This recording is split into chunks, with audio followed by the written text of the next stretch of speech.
Welcome back to another episode of the Team to Beat Miami Heat podcast. My name is Amir. Got Ernest here today. So you know what that means. It's another episode of Dos Minutos. How are you doing today, Ernest? Oh, living the dream, bro. Anytime I could talk Miami Heat basketball, I'm winning. Well, thank you so much, man. It's been a while since we've recorded an episode. So hopefully we've both been super busy, obviously, and it's been the slow off season. So we haven't had much time to get together, just the two of us, but we've obviously been doing a lot of roundtables together. So don't forget to check out those episodes. But before I get started on this episode of Dos Minutos, just want to make sure you guys go to Ernest's channel, Miami Heat Talk. He's on his path to 5K. We're trying to get there before the season starts. So we have about 6 weeks till the NBA season starts, October 26th. So don't forget to go to his channel and subscribe. And then I'm on my path to 2,000 subscribers, trying to get there before the season starts as well. So don't forget to hit subscribe on my channel as well. Yes, sir. So Ernest, I brought you on because I'm a little late on the subject or the topic, but I think it was a week ago, there was a article or report where Kyle Kuzma was interviewed and he brought up Pat Riley, and he talked about how he admires Pat Riley. He thinks he's one of the best coaches of all time, one of the best GMs of all time. And he said it's unfortunate that we haven't had an opportunity to play together. And so I don't know if that means he was hinting that he wants to play with him still. He's still, 28 years old. He's in his prime of his career. He's an NBA champion with the Lakers, Pat Riley's former team. And so it's great to see young players still giving Pat Riley the praise that he deserves, because we hear stupid Miami Heat fans who say he's sleeping at the wheel or sleepy Pat or whatever it may be. And yes, he's not perfect. He's made a mistake. Him and Mickey in the front office have made their share of mistakes, but they've done way more good things compared to Pat, right? So it's good to see a young player giving him the praise. But what were your thoughts? I know you made a video last week on the subject. So just what are your thoughts on him praising Pat Riley in general? But what are your thoughts of the Miami Heat potentially trading for him? There's been rumors when he was on the trade block this past season, and we thought maybe, during the midseason that before the trade deadline, hypothetically, we could have traded Tyler Hero or someone to match salaries to bring him to the Miami Heat. So just what are your thoughts? Would he be beneficial playing next to Bam Adebayo? Do you think he could help this Miami Heat win? Definitely. There's a few reasons why I like Kyle Kuzma. One of the first reasons is because it's kind of like what you said. He's in the prime of his career. He's only 29 years old. He has championship pedigree. But also it's the way that his game is. It actually does fit this Miami Heat roster. His last 3 years in Washington, he's improved every season. His first year in 2022, he averaged about 17 points a game. He's brought that up to 22 points a game last year. He averages about 6.6 rebounds, 4.2 assists, 35% from the three-point line on 6.5 attempts. This is a guy who can score at will, but he can also rebound, which is something we desperately need, but he can also create with the ball in his hands. He averages 4.5 assists a game. That's something that Bam Adebayo can do. And I love an offense when you have a center and a power forward that could lead the offense, especially in fast breaks. Defensively, he can hold his own as well. And another great thing about Kyle Kuzma, he doesn't necessarily have to start next to Bam. You can plug him in anywhere on this roster, whether it's playing the power forward next to Bam, coming off the bench for Bam or Khalil Ware. If you want to start Ware up there in the front court next to Bam, you can plug and play him in a lot of places. Another thing that I like about him, it's kind of like what you said. A lot of young players these days, they know of Pat Riley, but they don't really give Pat Riley his flowers. The generation that really was giving Pat Riley the flowers was LeBron's era, in the mid 2000s, late 2000s, early 2010s, where Pat Riley went to the front office and he had this aura about him. Nowadays, the players that are younger, guys like Anthony Edwards, Luka Doncic, these guys are more gravitating towards Eric Spoelstra. They know Pat Riley. They know that he's a godfather. Everybody will remember the story where Pat Riley comes in and drops the rings on LeBron James. So we know Pat has that aura. but it's been fading the last few years. So to hear Kuzma say these words about Pat Riley, it shows you the level of respect that he has. And whether it happens now or some point in the future, you're going to see Kyle Kuzma in a Miami Heat jersey. I seriously feel that. But one main reason, Amir, why I love Kyle Kuzma, it's because of his contract. If you notice, his contract every year goes down. Next year, this year, I don't have it in front of me. I believe he's making like 24, 24, 22 million. Something Yeah, like like 20. that. Yeah, it goes down eventually. Yeah. Somewhere along that line. But next year, he's making 21.5 million. And then his final year, he makes 19.7 million. In a world where we're living, where you have the first apron, the second apron tack lines, $1 million, $2 million make a big difference, can make or break your team. Kyle Kuzma's contract is going to be a big deal. And I know I'm giving a lot of reasons, but, they're just coming to me as well. But I think one of the other best reasons is that for a lot of these guys that are coming up on the trade block, guys like Zach LaVine, Brandon Ingram, Trey Young, you're going to have to give up a lot to get these guys. Washington is tanking for Cooper Flag. I think they want to get rid of Kyle Kuzma so they can suck even more. So what does that mean? You may not have to give up guys like Terry Rozier, Tyler Hero, Jaime Jaquez Jr. You're going to have flexibility in the trade. You may be able to give up Duncan Robinson and maybe a future first or second round draft pick. Now, the main question, Amir, and I'm going to bring this back to you. Let's say if you have to give up Duncan Robinson and Nikola Jovic to get Kyle Kuzma, would you do something like that? I don't know. That's a good. I mean, if you said Duncan Robinson only and like Josh Richardson, then I would say yes. Like even offering a first round pick for Kuzma would seem difficult. And then, of course, throwing in Jovic, who hasn't even really been proven. He's only 21 years old. He's only played 63 games across his first 2 seasons. I mean, right now, Kyle Kuzma is an NBA champion and a better player than Jovic. And he could come in and fit in and probably would have a better expanded role at this point as a veteran in the NBA. Like, he'll be a better plug-and-play option, like you mentioned. I don't know if I would be willing to do it because I don't think he moves the needle enough to help the Miami Heat win a championship.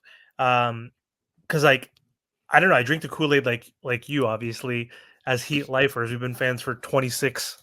You've been a fan for, like, what, 30 years, 28 years, whatever it's been? About. Yeah, so it's like, if we're healthy, which is the biggest if, obviously. I'm sorry, Trent. Trent's going to hate us for saying if they're healthy. They're never healthy, as you know, the LeBron curse. But if they're healthy, like, that's half the battle. That's more than half the battle, I would say, honestly. Like, we've never, ever had a healthy run in the playoffs. But it's not just the healthy part. It's also adding Alec Burks, who is a veteran three-point shooter, microwave-type scorer off our bench, who adds more depth. It's adding Khalil Ware in the draft, who's a 7-footer, who's a good defensive player. It's getting Kashad Johnson and Josh Christopher and these young guys into the undrafted pipeline. And we saw what happened. Like, Duncan Robinson, undrafted. And look what happened to him. Obviously became a key rotational player. Max Strus, Gabe Vincent. These guys are gone now, but like, those guys helped us get to the Eastern Conference Finals and the Finals. Why can't these guys also, and add the health, add the leaps that we're hoping for from Jaime specifically, maybe Jovic, and then of course Bam, possibly even getting better offensively with that 3-point shot. Then I think we're good enough to compete. And things have to go right. Like, obviously, there's a lot of different variables, right? Like the Celtics and the Knicks and all these teams are still really good, but you never know with an NBA season, like what injuries can happen, what trades can happen mid-season that either make a team better or worse. So we can, trade for a player mid-season. Who the hell knows? What's if we get Trae Young somehow?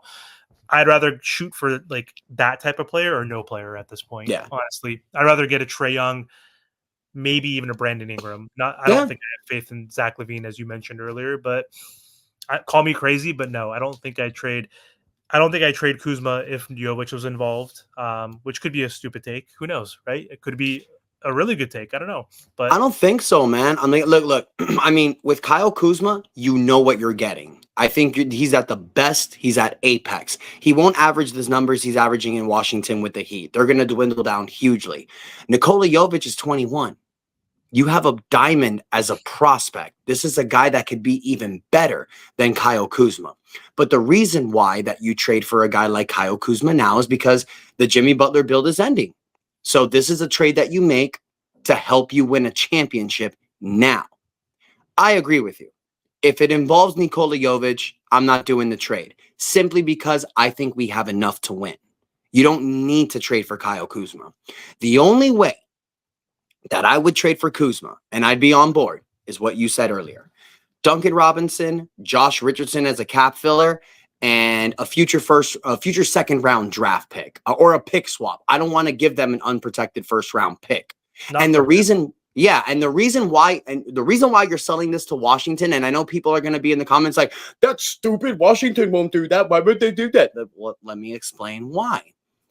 Duncan Robinson's contract is not fully guaranteed next year. He makes $19.5 million, but next year only $9.5 9 or million is 10. guaranteed. Yep, exactly. Josh Richardson has an expiring contract. And what do teams that are tanking want, Amir? Cap flexibility and expiring contracts. If they're going to go after Cooper Flag, they're going to want to build around Flag. So they're going to need salary cap space. You trade Kuzma, you get those numbers off your books for the next 2 years. You get two players. One's expiring after 2025. The other one is non-guaranteed. It doesn't have a guaranteed salary for 2026. That's a tradable contract also. So I think this works for both sides. But if Washington says we want an unprotected first round pick or Nikola Jovic, I'm probably hanging up that phone before they finish their sentence. And they would say that because they're a rebuilding team. They want draft capital, right? So that obviously they get their lottery pick, top 3, or hopefully in their case, obviously the number 1 pick to get Cooper Flag. Yep. But then they also want Jovic, who's on a rookie scale contract, making only like $3 or $5 million, whatever the hell he's making, and he's a young piece that they can build up with, right? So like that's exactly what they want. And if we say no, they're going to be like, that's fine. Kuzma doesn't have a crazy contract. Like we'll keep him. He'll put some butts in the seat. You know what I mean? Like it sucks that him and Jordan Poole are our 2 top guys, but he could score 22 points a game.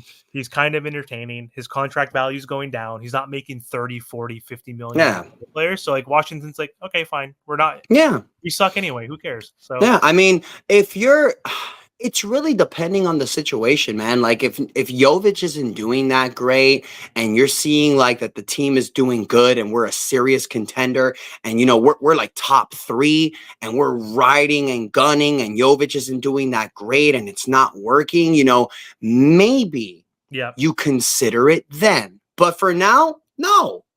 No, I think what we have is good enough. I've said this many times and I'll say it again. Fully healthy.